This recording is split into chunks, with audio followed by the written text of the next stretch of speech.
And you're also not going down the rabbit hole of, God, I'm such an idiot. I left my coffee in the microwave again. I always do that. I'm so forgetful, right?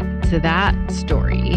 And you're just being present with the emotion. I think for me, it's very useful to separate the emotion from the story that I'm telling myself.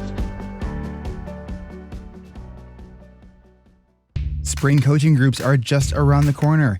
If you missed our spring registration kickoff event, don't worry. We've got another one coming up next week on Wednesday, February 28th at 1 p.m. Pacific, 4 p.m. Eastern. Head on over now to coachingrewired.com to get started with your pre-registration process. Because even though the new year has passed, it doesn't mean it's too late or too early to get started. That's coachingrewired.com to get your name added to our spring interest list so you can join us next week on Wednesday, February 28th at 1 p.m. Pacific, 4 p.m. Eastern for our next spring registration event. More about our award-winning coaching and accountability groups at the break. And now, on with the show.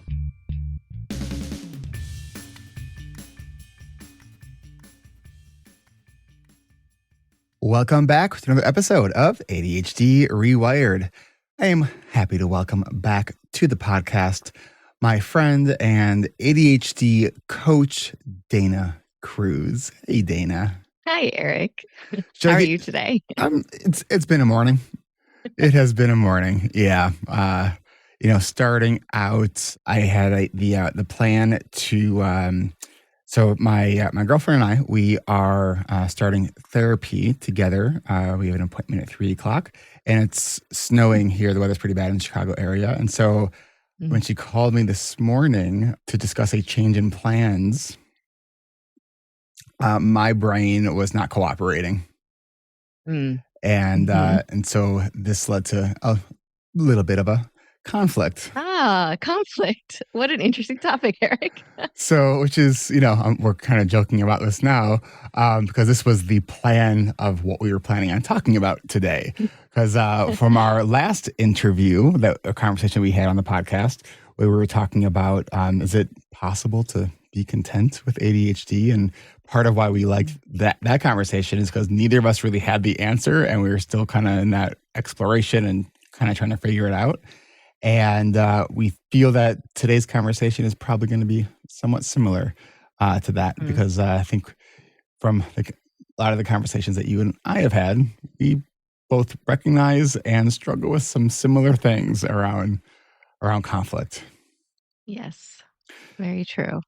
So should we start by do we have a definition for conflict? Yeah, I think that's really great, because I was just talking to someone this morning about is conflict inevitable, or is it more like disagreement? Like, what even concepts come with the word conflict, right? Like conflict in the Middle East, conflict as in fighting between couples, conflict, so much, right? So many different aspects of conflict. But how I think of conflict is a difference in perspective or opinion, or even wants and desires. Like having conflict, not as in having to fight, but just having that disagreement, that conflict. What do you think of it? What do you think of conflict, the word? Yeah, thinking about the difference between conflict and disagreement, and I feel like there's almost like a 3-dimensional Venn diagram. I'm where I feel if conflict, there's more emotion involved. I feel that there's more feels in conflict, or in disagreement. Part of it feels more like a logic disagreement, like a different in thinking, but that doesn't mean that disagreements are without emotion and conflict. Right. Yeah. It's interesting because I think about how I show up to conflict and sort of how conflict was modeled for me growing up. And, I did not have the healthiest models for how to, effectively navigate conflict. I one parent who is often very emotional, and another who was very sort of passive aggressive, and was kind of would placate and just kind of backpedal, and I definitely took on that role. I discovered in my when I was in my marriage, where my ex was. It's funny because she knew and owned her own conflict avoidance, and so I thought for the longest time that we had this great relationship because we never fought. And it's like Yeah. it's like knowing what I know now. I look back at that. I was like, Oh, yeah, whoops. yeah. Like that's actually a big red flag if you're in a relationship Avoiding for you. conflict. Right. Right. We don't want to avoid conflict, and yet we don't want to live in this overly reactive or overly aggressive or frustrated or lack of understanding, lack of anger or, all that resentment and things like that. So it's like, are people either in conflict often or are they avoiding conflict as often as possible? Right. It's not always one or the other, binary, Hmm. but how can we disagree, going back to that word, without that intense emotional state that, causes more dysregulation, right? Because with ADHD, we're already challenged by the emotional dysregulation itself. So that's, I guess, why I thought maybe this conversation and this topic would be helpful or useful. And I've been hearing it a lot, actually. Like Esther Perel now has her, master class on conflict. And even I was listening to someone interview the FBI expert, on like how to navigate conflict and Hmm. hostage negotiation, navigation, and Well, things like that. and So, I also think conflict in a professional setting is feels mm, very different to me than conflict in personal relationships. of course. And also parenting, different conflict. Like if I have a disagreement with my stepdaughter, right? And I'm like, well, this is what I think. And she's like, well, this is what I think. And I'm like, okay, it's okay to have this conflict. And what can we do about it? Right? Like, is there space for creative problem solving or some kind of resolution or common ground? Yeah, Or and are we, is it just going to erupt into a tantrum and and everyone's upset? And I think there's so many different sort of permutations of how conflict can show up when there's one person in the relationship who has ADHD Mm, versus if there's or two, or is the yeah. conflict that is something that's directly like stemming from like part of the functional impairment from ADHD.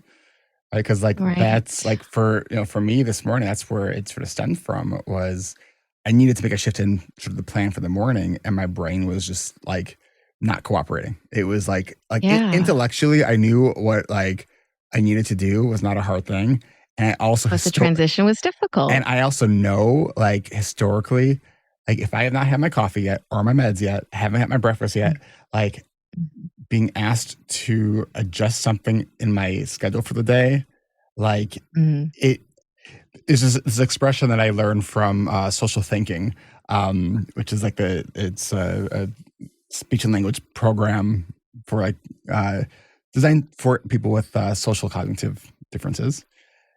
And the idea of feeling it big and showing it small, or like what's the size of the Mm. problem, right? And like so intellectually, I know this is not a big problem. I know like, I just need to sit down and look at my calendar and like adjust, Right. like look to see what I can adjust that way. Emotionally, Mm. this feels Mhm. like you're asking me to like sell my child for like Right. for nothing. Like it's This like is our nervous system reaction, right? yes. This is where emotional dysregulation stems from, right? It's like we're in that fight or flight or freeze moment of like, oh my God, there's a tiger. And what do I do? Yeah, and it's interesting too because with in my relationship we've been together for coming on 7 months, and we both have diagnosed complex PTSD from stuff from our childhood and growing up, and we're both very sort of actively navigating how do we heal from that? How do we identify like, when sometimes like the things that are maybe triggering for me or part of my ADHD are triggering for her, and then vice versa. And how do we navigate that? Because it can feel at times like a perfect storm. And we also know like no one's like at fault for anything here. It's just like these are these strong feelings that we're both having to kind of feel navigate. one of the things that I had shared with her, because she shared that she was upset because I wasn't able to respond as quickly as she was really wanting and needing, because it was a train schedule. And so it was like, because I wasn't able to give her that response as quickly as I needed to, or that she needed, it delayed the plan. So then she was sort of upset that I wasn't responding quickly. But that also stems from some of her background of having parents who were sort of under responsive to certain things. Mm. So it's like, yeah, I intellectually we get it, right? Right. And then Our so behavior is based upon the patterns, right? And all of our experiences. And then we relive those experiences and those patterns, even though we're not actually living in that moment. right, right. And so like We're living in the past or we're living in the future. mm, and for me, like one of the because there's been a couple times where I'm like kind of feeling like she wasn't understanding my ADHD and how it was showing up, and so and she generally is trying to understand that more. But what I explained to her is that like I feel like asking me to like respond so quickly was kind of like, yeah, I need your help. I know you're in a wheelchair, but just come up to the first flight of stairs, please. Or it's just like, yeah, I wish I could. Right. And then See, so that's the thing is I don't know. I feel like we don't have to agree with the person's perspective. And I think this is the important part of conflict, right? Is like it's not about what we're disagreeing about, it's about how we disagree, right. And right? And so can we improve like the quality of our life by improving the quality of our relationships by, you know, reducing harm, right? And being in sustainable, healthy, of course, relationships. And is this inevitable or unavoidable conflict?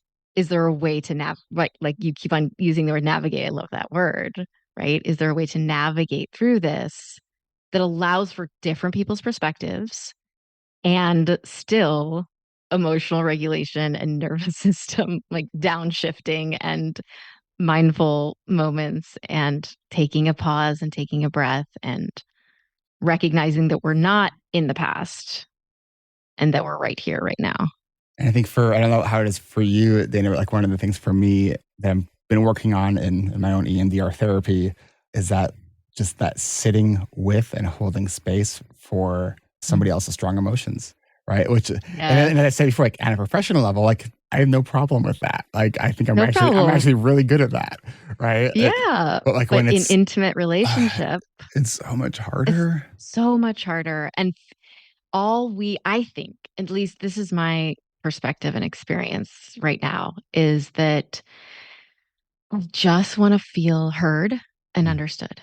Yes. Like, you don't have to agree with me. I just want to feel heard and understood. Have you seen? There's a video. So I think it was on Instagram or YouTube. It's this couple, and it's like they're kind of like poking fun at this idea of like holding space for each other. So Mm. the woman is like, I'm holding space. She's like literally like has her hands out like she's holding like a log, but like nothing in her hands. Like, and then the guy is doing it. And then he's like, I'm holding space. And the woman's like, no, you're doing it wrong. You don't. I was like, no, my hand. And so like his hands are like out doing like the same thing she was That's it, doing. though. That's what we end up disagreeing and arguing and fighting over is actually not the conflict itself or the disagreement itself. It ends up being these layers on top of layers on top of layers, right? Is like our emotions get caught up in the story. And then there's the second arrow, right?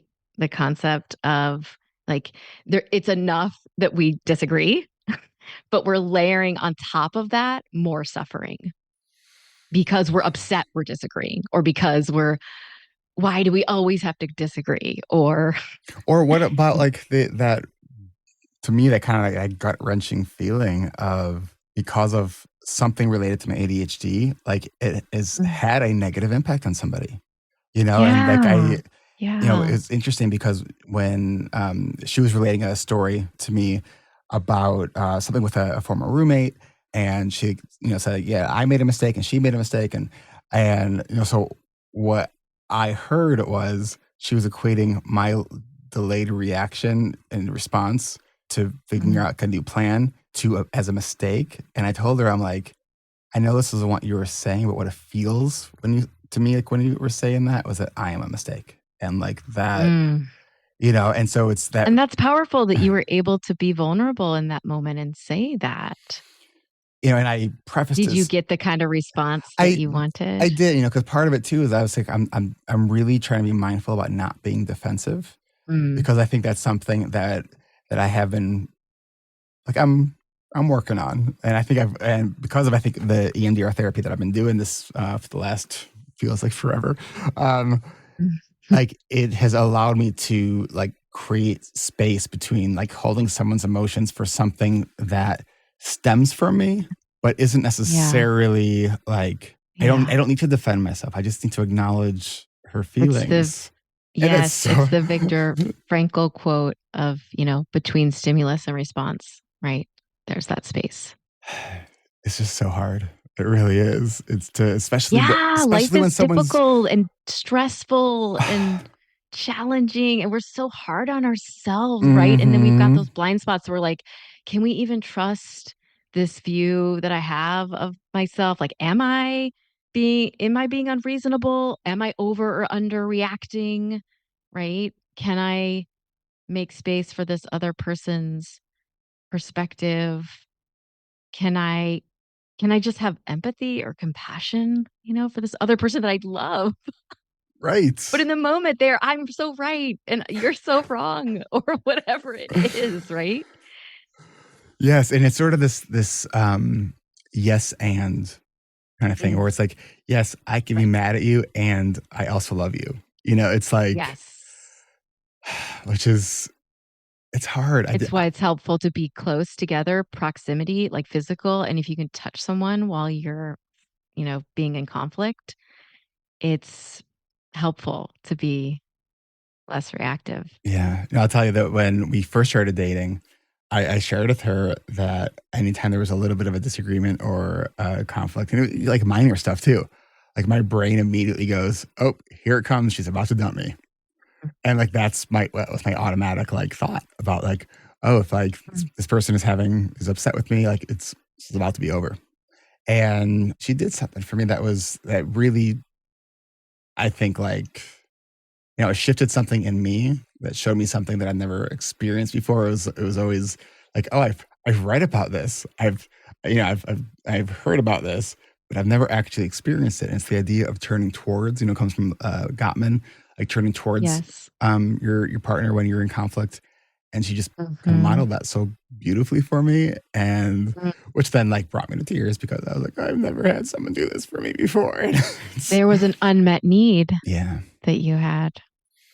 And instead of the isolation and the separation that comes with high conflict, right? The escalation and frustration and again resentment or anger, she right. actually saw there was a need and she stepped towards that. Yeah, That's because beautiful. historically, like I backpedaled. I was a backpedaler. Like, Mhm. Mhm. I'd bring up an issue, it would cause, my partner to get upset, and then I would backpedal on it. And then it would Mhm. just sort of like sort of ingrain the into that resentment piece of like I'll say I'm Mhm. feeling one way when I'm really not. And so like I've been much more able to kind of stay on my ground without being an asshole. It's my Gentle goal. strength. Gentle strength. I like to think of the deer, the symbol of the deer, because, you know, the strength and yet very gentle. Hmm. Yeah. So that holding space when there's Yeah. disagreement on perspective. How do Well, you? you have to be listening too, right? Like there has to be a component of listening, right? Active listening or parrot talking. You could mimic in some way. Like you have to repeat what a Mhm. person is saying. Otherwise, you're in your own head. I mean, we're all in our own head so much, right? Like again, that we're not really even present. Okay, so coming back to mindfulness practice or meditation practice is utilizing the present moment instead of following the thoughts of the past or the future, but really being present and actively listening and engaging and, being empathetic, turning towards or touching or in some way that helps ground us, right? In those senses too, to be present. to be in the present. And you said like saying back to your partner what they're saying. And I feel like that's that and I try to do that. I don't know how this is for you, but like sometimes when I get triggered, something around my own trauma is like the language part of my brain kind of goes somewhere else, and it can be really Mm. hard to do that. Like, what do you do in that kind of situation? Yeah. Well, it kind of backfires on me. I'm just thinking about my stepdaughter and I'll like try to validate her feelings. Like, I understand that you're frustrated that we're not going to be able to do this thing.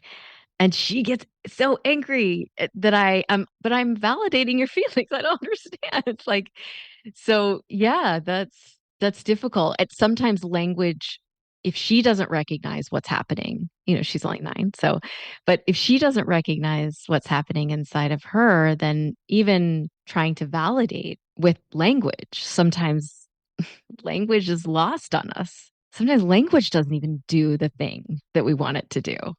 And yeah, I sometimes I say something comes out of my mouth, and as soon as I say it, I'm like, that's not what I meant. And I have a very good friend that she says, to her partner, like, can I say something out loud? And can we just see how it lands? Mm. And I love that. I love that idea because to me, that could be really helpful because I don't know how it lands until I say it out loud sometimes. Right. I don't even know how it lands for me. And like for me as like a verbal processor, I sometimes don't know what I'm fully thinking until I speak it. Exactly. And that is the idea of how it lands. It's like I say it out loud. It's like, no, that's actually not No. quite. So I think that's Yeah, that preface exactly. piece, and I think this comes from the book Crucial Conversations. The idea of like stating what your intent is and stating what your intent isn't. Yes. I think that's so this is really great in terms of conflict. Is like, what is our intention and what is our goal? Right? Is a goal to be right? Is a goal to be heard? Is a goal to be understood? Is a goal to come to a resolution or a compromise? Like, what is the goal? Is, like I keep asking you, right? Do you want to be, what do I keep The three asking you in the H's. text? The The three H's. do you want to be heard, hugged, or helped? That's right. Which I love that. Like I really do because it's like I, I think when I was messaging this morning, I was like, yes. All of the above. D, all of the above. Yes. Yes.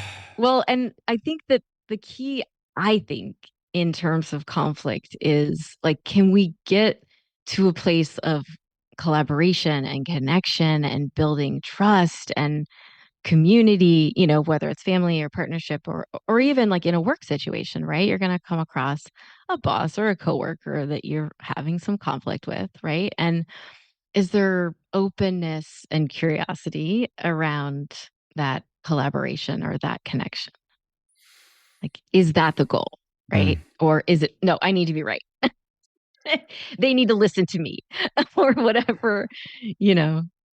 Yeah, for me, one of the things that I've been really learning is that when I have that, my like immediate reaction is this feeling of, oh, she's just not understanding because I'm right. And That's right. that's Yes. one of Mhm. the sort of the keys for me to slow the fuck down, take a breath, Yes. pause. Like Yes. if I can, just take a little break. Step away from it if Yes. possible. Yeah, That's part of it's nonviolent communication, right? Sometimes you do need a break, right?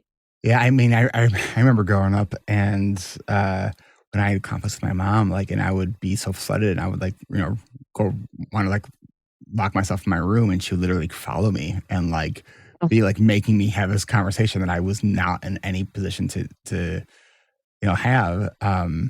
So like, it kind of made sense that why I was in a marriage for over a decade that was like ah, the appeal of a conflict free like relationship like makes sense. But right. it's like, but how binary is that? It's like, oh, Yeah. it's either because you can have relationships that aren't like that are it's not that it's conflict free. You can also have relationships that aren't always volatile. Like it's I think Hmm. what's healthy is in the middle of that. Yeah. Yeah. And I think what you said there with the pause, even just for the moment, if you need to take a break, great.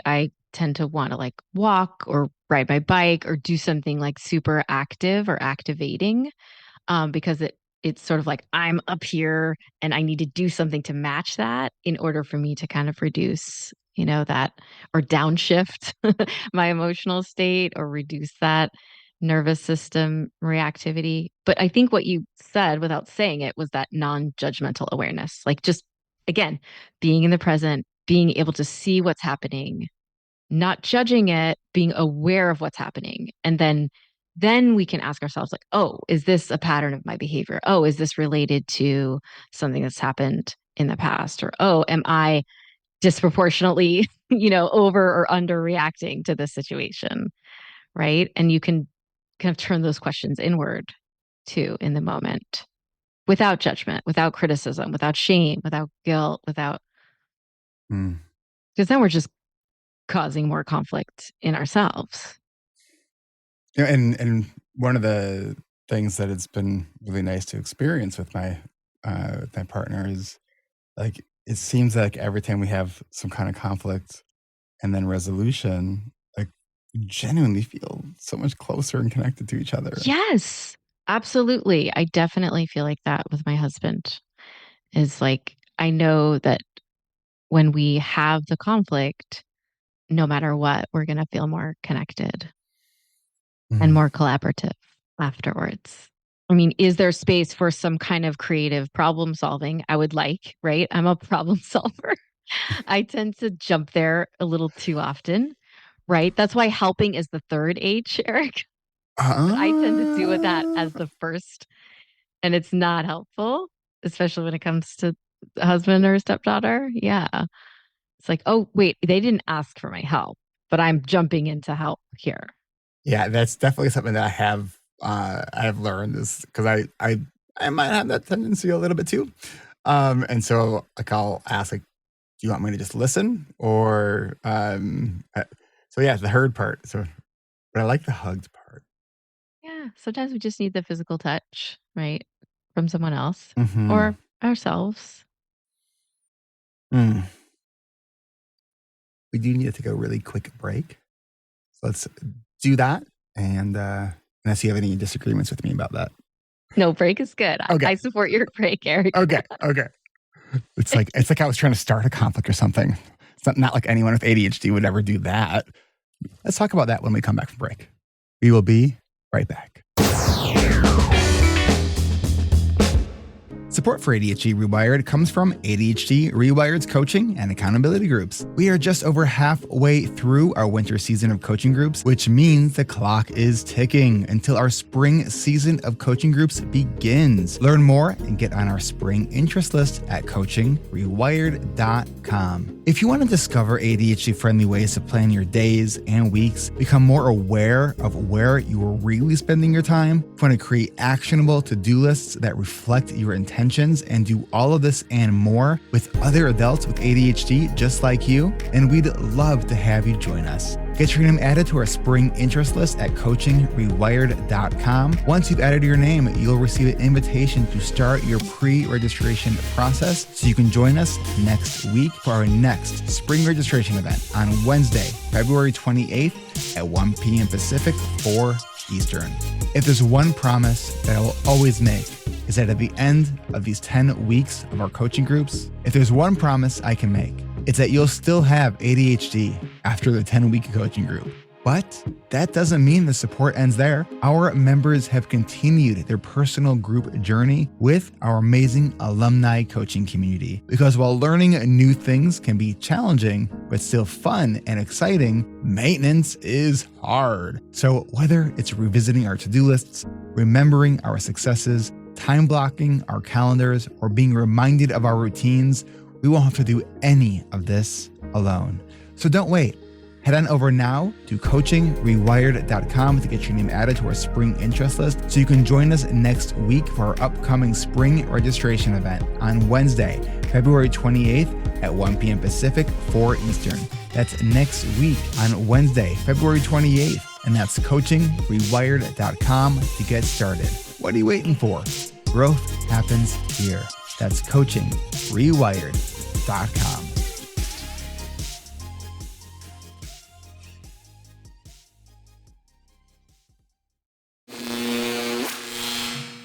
All right, we are back.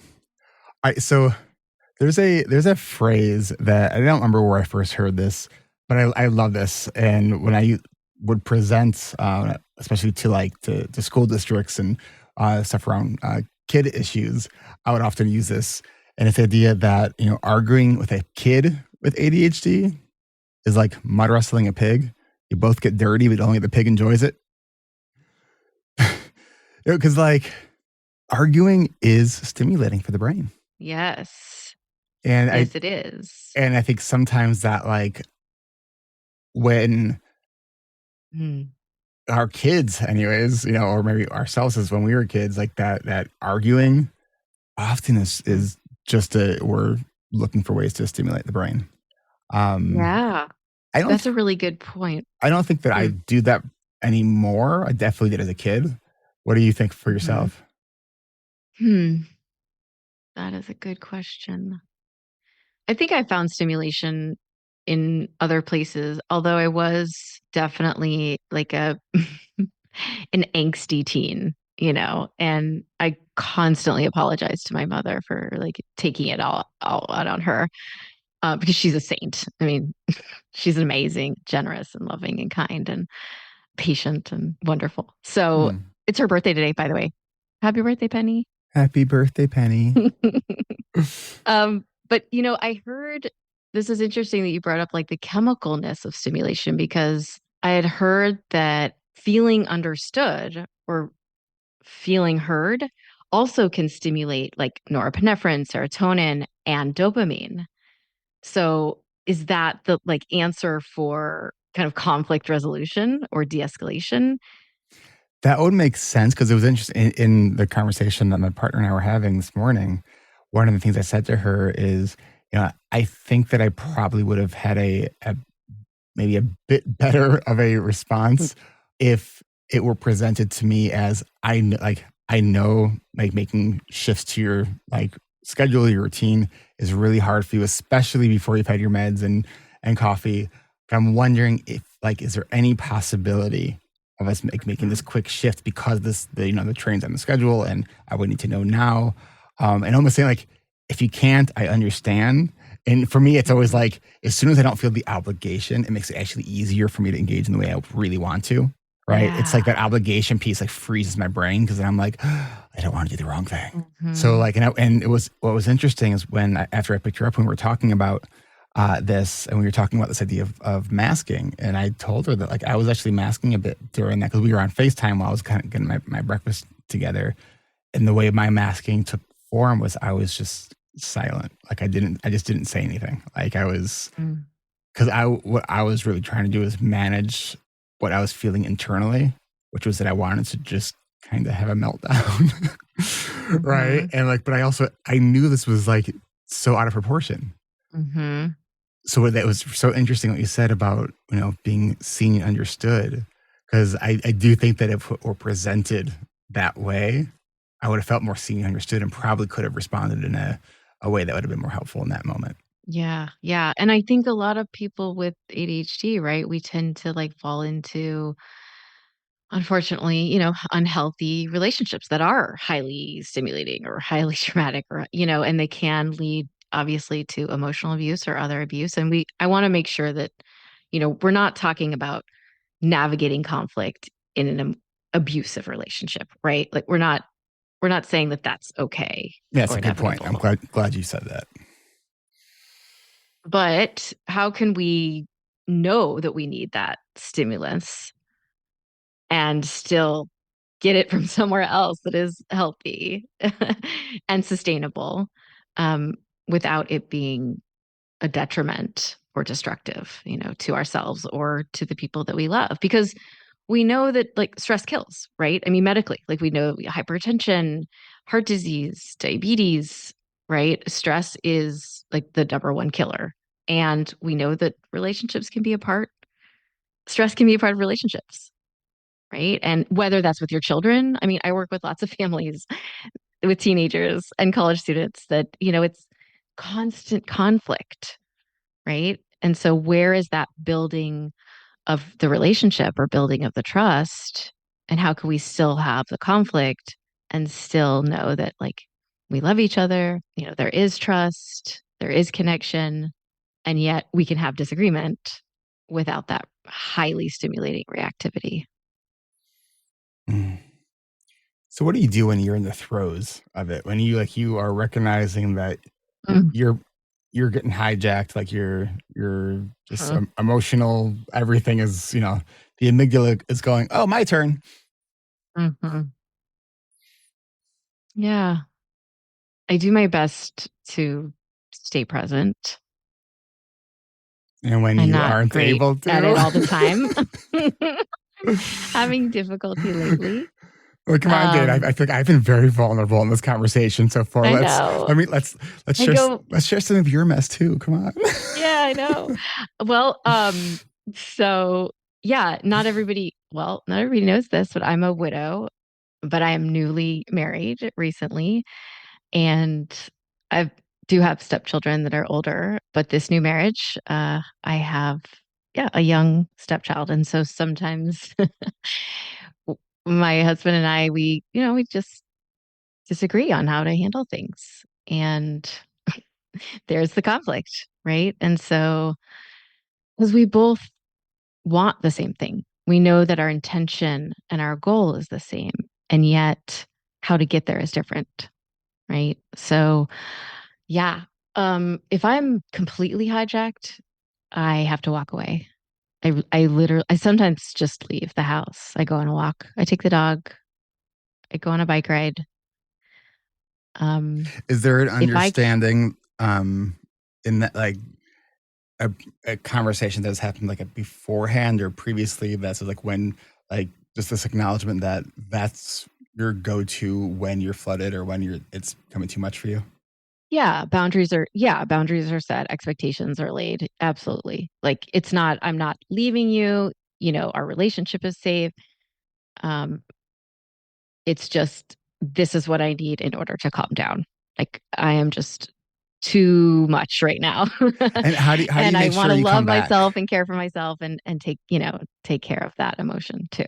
How do you make sure you come back to the conflict? Because I think that's like one of the things I Yes. see in with relationships and a lot of clients that have worked with in the past, where it's like they get flooded and they need this break, but then it's like the partner says, yeah, they need the break, but then they don't come back to like resolve this. Right. And so it's like from Right. the ADHD perspective, it's like, how do we make sure we are honoring Yeah. that? Like, yes, like I need a break and I'm going to come back when, to talk about this when I'm ready. Right. Yes. Give me a half an hour. Repair. I mean, that's, I coming back and there's the possibility of creative problem solving there, but if it then erupts or starts to erupt again, walking away again or, call any kind of calming grounding exercises or breathing exercises are really helpful to me. Um, but yeah, I think it's about, you know, hey, I want to understand your perspective. I love you. I care for you. You mean the world to me. And I'm feeling unheard or I'm feeling, not seen or I'm whatever it is, right? The I statements, right? Right.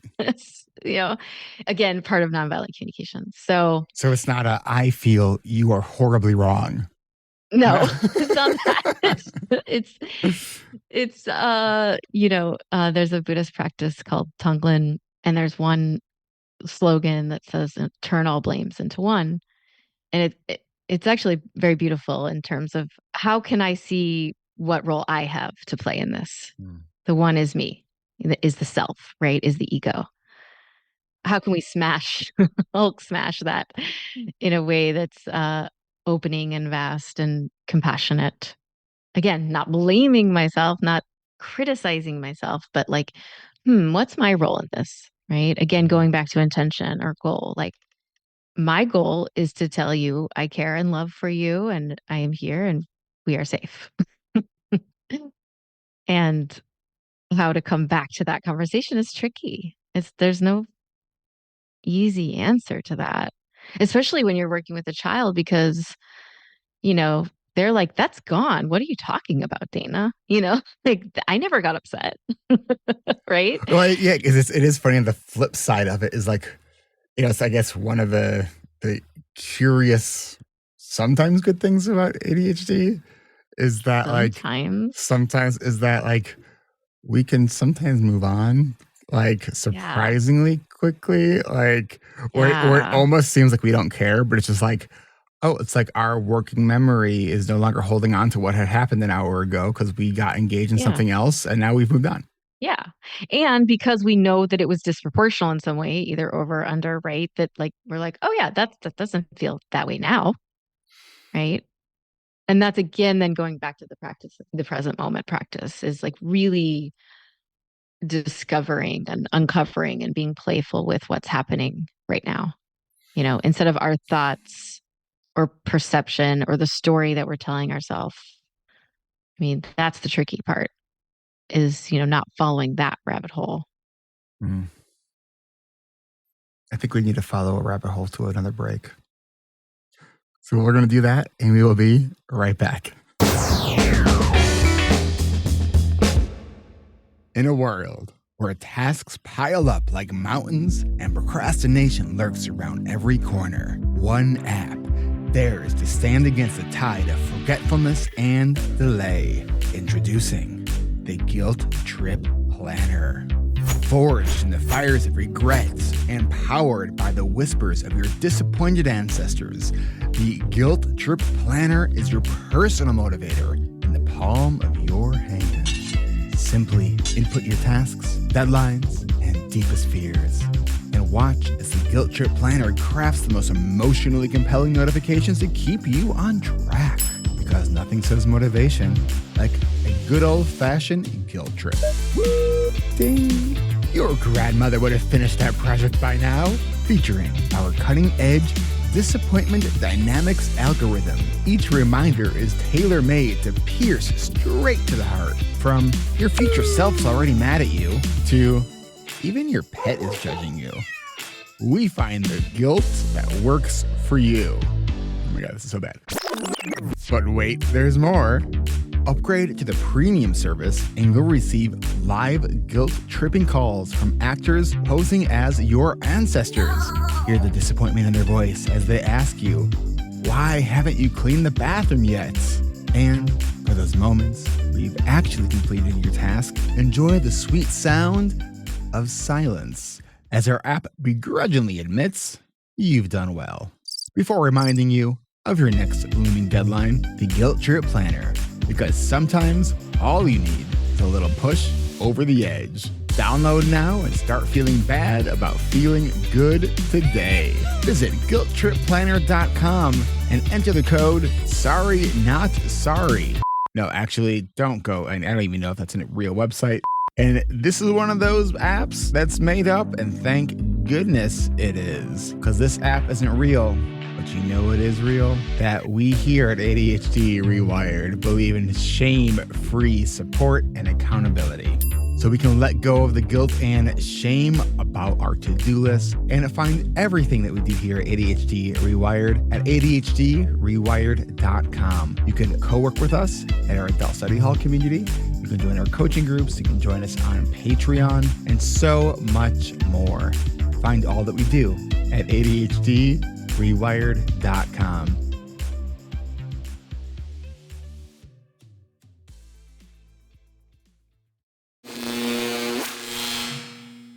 All right, we are back. We have about 10-ish more minutes here. There's so many things that I still want to kind of touch on in this conversation. What comes to mind? The idea of when patterns, conflicts, or the way the conflicts are occurring as a pattern behavior, the idea of stepping out of the content of the conversation and focusing on the way communication is occurring. Because otherwise, it's like what the issue often becomes is about how we're communicating versus whatever the initial conflict was. And I think it's important to be able to separate those two things. So how do you do that, Eric? Well, I think as part of what we were kind of saying is like, start mindfully noticing how we're feeling. Um, Hmm.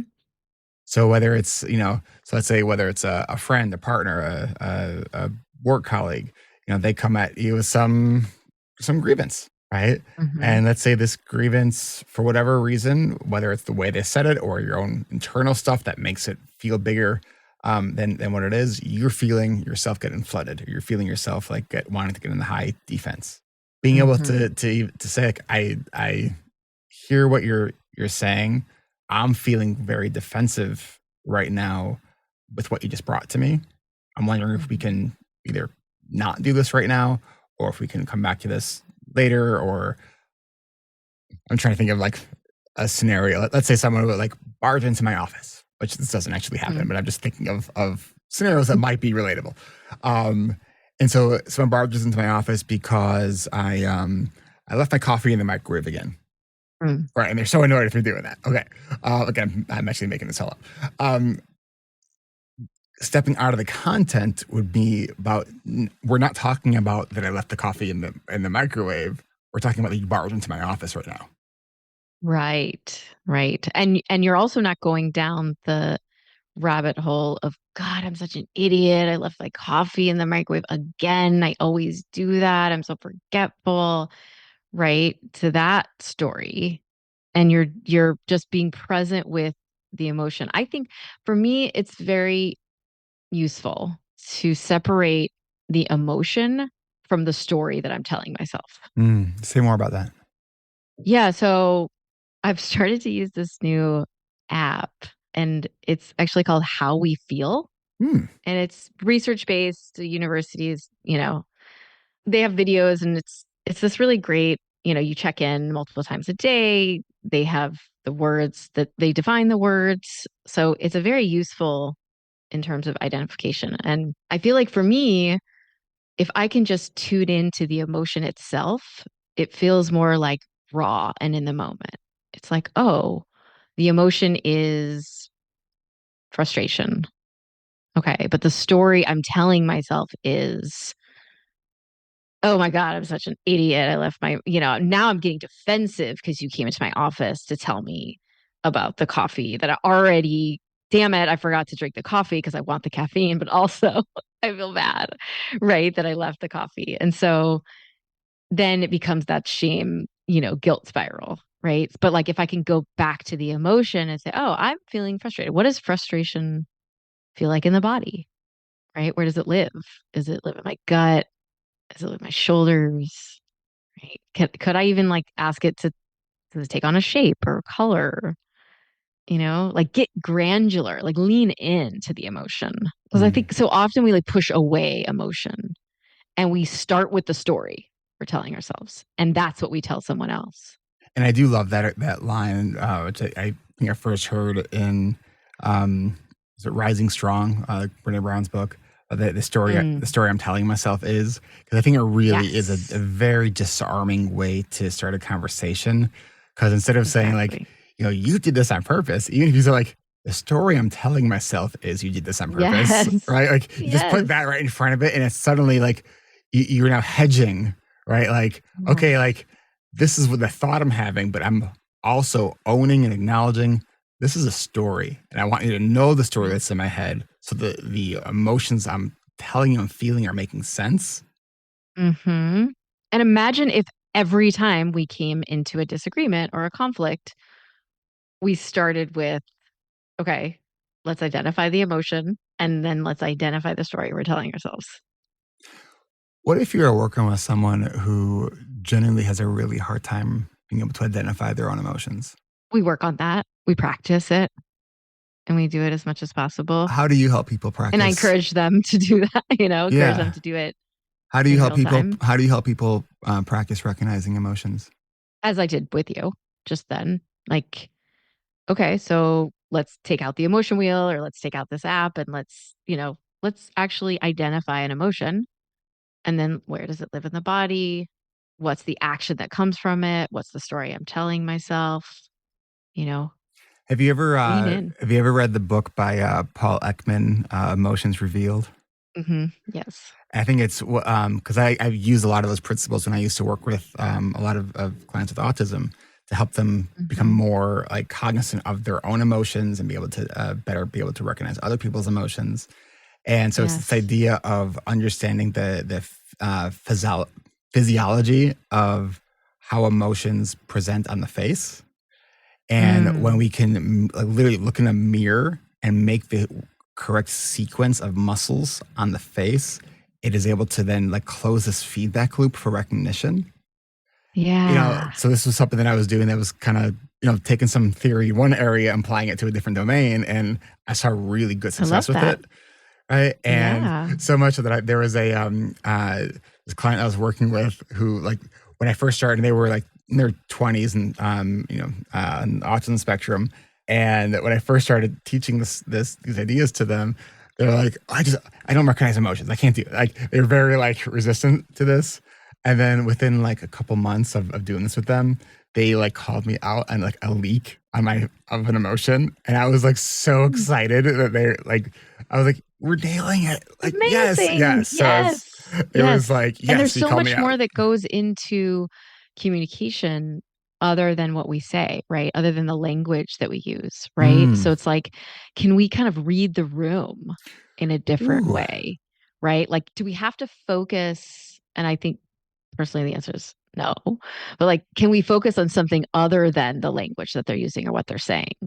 Can we focus on their body language? Can we focus on their face or, their features of their face? Or can we focus on, maybe their intent behind what they're saying? Like kind of I feel like we could drop have, the mask of the actual language I think we there. could have a whole conversation just about the nonverbal elements of communication and conflict. Because like I know I remember working with a client in my clinical practice. It was actually a couple, and they set up this like private blog for them Mm, just for themselves, and that's how they had mm. conflicts because they said it was Wow. too much for them to like do it in real time. So they Yeah. basically made these blogs, so it gave them time to process, to reflect on what the other person Yes. just said. They can organize their thoughts Yes. and respond. And I've even seen it where a couple will literally be in the same room together, texting to each Texting. other because it Hmm. allows them to kind of slow down and organize their thoughts. Yeah, I've Um, done that before and with my actually, husband. and yesterday, this is actually something that I was like, huh. So yesterday I had an EMDR session and I was getting kind of flooded. And I was like, my anxiety was kind of like up to about a 7 going up. And so like my brain was just like, I couldn't speak what was on my mind. Right. I couldn't use my words. Right. And so I had this phrase kind of repeating in my head, but like I was noticing I wasn't able to actually verbalize it. And so I Mm. grabbed the pen and I just wrote it down. And then I found like right after I wrote it down, I was able to say it. And so then my therapist, so you've done that a couple times where you seem to be kind of stuck. And then I noticed that you write something down and then it kind of frees something up that allows you to communicate what you're Mhm. you're thinking. And I'm like, yeah, There's so many other ways to communicate. Temple Grandin has this great talk about that, thinking on other levels and other dimensions in terms of not just words, right? Like with numbers or pictures, and I think, I don't know, maybe terms of thinking on levels of emotion instead of the words, like what's the emotion behind the word that that person is saying? And can I pause, just take a moment, take a breath and say, oh, huh, what are they trying to convey here? Right? no, that What would is I want if I was them? How can I give them understanding? it's interesting too because when in reflecting Yeah. back on this session yesterday, she was kind of reflecting back what she thought she was seeing in me, what emotions. And Mm, when she identified the right one, I felt it very strongly. Like I had that like mhm. Gut goosebump reaction. feeling. Yeah, yeah, yeah. So maybe kind of think like, I've used and I've seen those emotion wheels. I don't know if I've ever actually used one when I'm in a heightened state of emotion to know if it's Oh, yeah, it's like, huh. It's one of those like, how have I not done this before? light bulb moment there. Yay. And cut. Well, it's funny too because I've had this like cool little like hanger emotion wheel in my Amazon cart that I've been thinking about getting for my house, like for my There you son. go. I'm like, maybe this would help Perfect. me too. Yeah. Well, so that's actually so when I work with families, like, upper teens and even college students, that collaborative piece and like understanding each other's perspective also comes with that emotion. It's like, how can we like, oh, you're feeling, let's not assume that someone is feeling a certain way, right? Let's ask like, oh, what's going on with you right now or what's happening for you, right? And just being able to use similar language, even if it's emotion, even if it's intent or goal, but being on the same page is really helpful in terms of, collaboration, connection, all that too, right? Mm. There's like this part of me that's wishing this was like a live show right now so we can have people like sharing their comments and thoughts about this That would be conversation. great. Uh, okay, well, since We need a it's part two. right, so we can either do a part two, but I would love to just be able to hear from listeners about their thoughts on this conversation. What are some of the things that you all struggle with? What are some of the things that you have found that have been helpful for you, especially if they're like outside the box kind of ideas or things that you sort of stumbled on? We would love to hear about that. Absolutely. That's great. Thank you, Eric. Any final thoughts that we should share before we end this one here? No, I'm just happy to have this conversation with you. Me too. This is really, I love the uncertainty piece of our conversations. The like Mhm. we're genuinely exploring something that we're both kind of working through, and Yeah. it's because I think that vulnerability is my love language. So Yes. thanks for doing this with me, Dana. Thank you, Eric. It's always a pleasure. All right. Yeah, so I'm recording this after the conversation that I had with Dana and realized that I needed to actually cut this in. So without any further ado, here's a special announcement. ADHD Rewired is excited to announce that we are now recommending podcast listeners who are interested in individual ADHD life coaching to Dana Cruz, the guest that you just heard on this episode. Throughout her 20-year career in coaching, education, facilitation, behavioral health, and social work, Dana has worked with hundreds of adolescents and adults with ADHD. She supports clients in creating and maintaining measurable and attainable goals through evidence and strength-based practices. Mindfulness is the foundation of Dana's coaching approach. She has been a practitioner of mindfulness, meditation, and yoga for over 20 years. To learn more about Dana and listen to her other podcast episodes, check out her profile page on the ADHD Rewired website. Just click individual coaching under the coaching menu. And this, my friends, marks the end of this week's episode. A very huge thank you to Dana for having this conversation with me today. I really do appreciate it. Learn more and get in touch for some one-on-one coaching by going to our website at ADHDrewired.com, clicking on the coaching tab, and finding Meet Our Coaches. Want more from ADHD Rewired, like an uninterrupted listening experience of the show and bonus content from past episodes? Consider becoming a patron at ADHDrewired.com/Patreon at $5 a month or more. Need some accountability buddies to finally get your laundry done? Finish that last 10% of that project you've been putting off? Or just need some company while you're tackling your most dreaded tasks? Consider joining our ADHD-friendly body doubling and co-working community at adultstudyhall.com. Not sure what you want to check first? Well, you can find it all. Our coaching groups, Adult Study Hall, our free Facebook community, our Patreon community, and other ADHD Rewired events, all at ADHDrewired.com. That's ADHDrewired.com. And thanks again to Dana Cruz for joining me, and we will see you back here next week.